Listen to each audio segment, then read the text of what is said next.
Hey up me duck, welcome to this look at the landscape of Leash Fen. Leash Fen, unusual in its name for this area of England, is, as the name suggests, a wee bit marshy, though it's right up on a hill.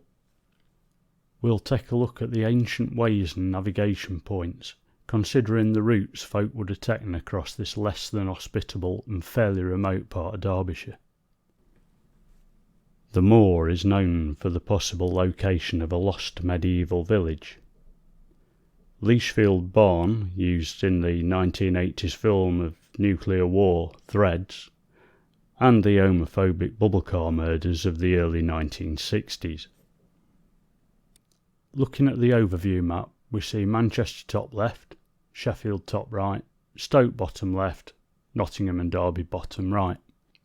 Leash Fen is in the area circled in green to the northwest of Chesterfield. Other than the roads and power lines, there are several anomalies scarring the landscape up here.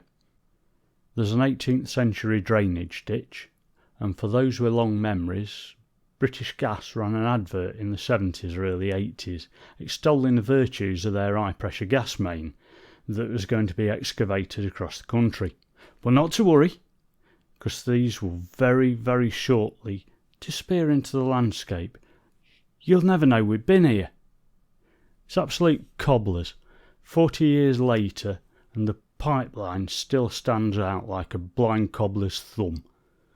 Oh, and there's the Chesterfield Union Waterworks main pipeline that were constructed in the 1880s and distributed water from Barb Brook and Ramsley reservoirs to an outlet about half a mile above Crowell Reservoir. There's a series of grates that collected surface water from the fen into the pipe, which also had manholes dotted along its length, and that's not something I'd want to drop down. There's been a few articles written about the lost or sunken town of Leash Fen, but they all have near identical wording, so presumably they used the same source. Derbyshire Historical Environment Record lists no such settlement. It cites plenty of other lost villages around the county, but not in this neck of the woods. And why would you?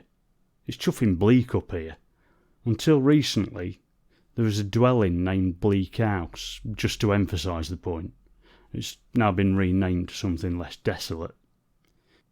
Alright, it was probably wooded, but even within the surviving birch coppice, it's still chuffing bleak. So that's something that may have been, but there's no evidence to bolster the theory.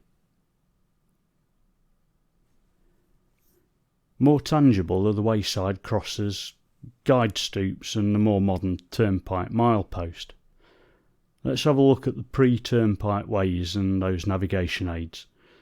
Barb Brook, which predates the turnpike and therefore naught to do with the toll bar, the local meaning of which was somewhat along the lines of a chuffing steep hill up which osses struggled. Anyhow, there's a guide stoop beside Bar Road, close to where there was a watermill between Eaglestone Flat and Leash Fen. I think it was a lead smelting mill, slag mill.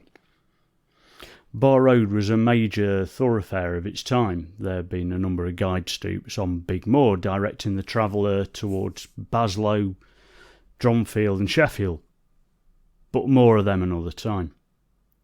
A way ran across the moors towards Chesterfield,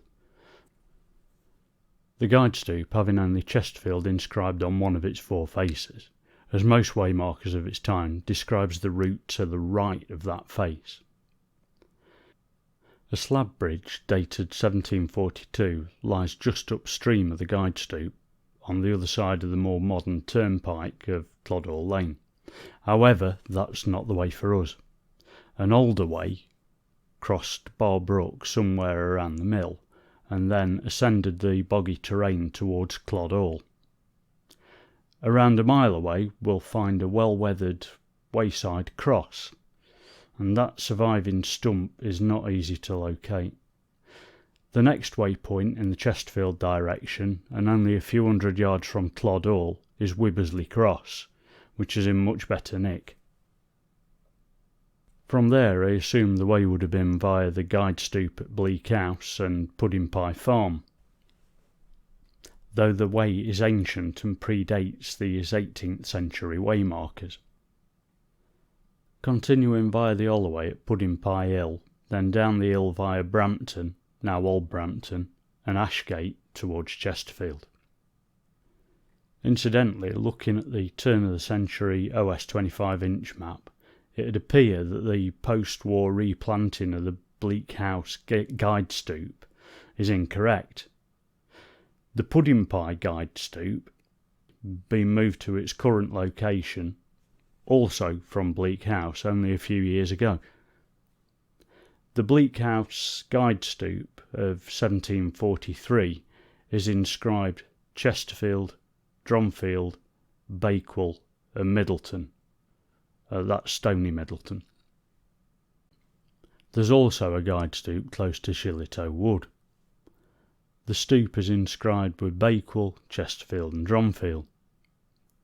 If the wayside crossers were used as navigational aids, there's one within Shillitoe Wood itself and another a few yards to the side of Fox Lane, and that'd indicate the way to Dronfield.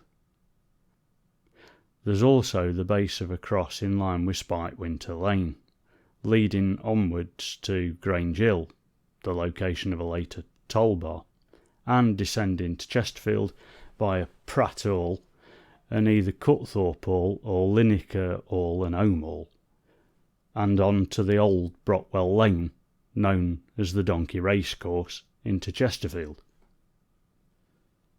The way to Bakewell would have been via the 1742 inscribed Clapper Bridge, and then on to Bar Road, then Baslow, continuing to the guide stoop near Ball Cross. That's around 3.5 miles as the crow flies from the guide stoop adjacent to Bar Road. Back to Bleak House. The Chesterfield and Ernston Lane Head turnpike was driven through Leash Fen by a 1759 Act of Parliament. That's the route of the current Clodagh Lane, which retains a surviving milestone describing the distance to Chesterfield at 6 miles, Tidser at 10 and Manchester 36. Also from Bleak House was the Brimington and Chesterfield to High Moors turnpike, enacted in 1766, which made its way over Moors to the Grange Hill toll bar, then down to Cutthorpe via Pratt Hall. The road to Baslow, via the Robin Hood, continued to Worslow via what is now a single-track lane rising up from the valley side at Bubnell. The turnpike which ascends alongside Bar Brook from Baslow towards Ola Bar, rendering Bar Road redundant, was constructed following an 1803 Act of Parliament, providing maintained route to Sheffield. Leash Fen's a lovely place. It's a site of special scientific interest, being full of life, much of it tiny. So look, but don't touch. That said, the area is crisscrossed by roads and there's an airfield on its periphery. So as much as the moor is protected, it's also affected by all the other issues that being in the Peak Park can bring. On that note, I'll say ta-ra, and I hope you enjoyed this video.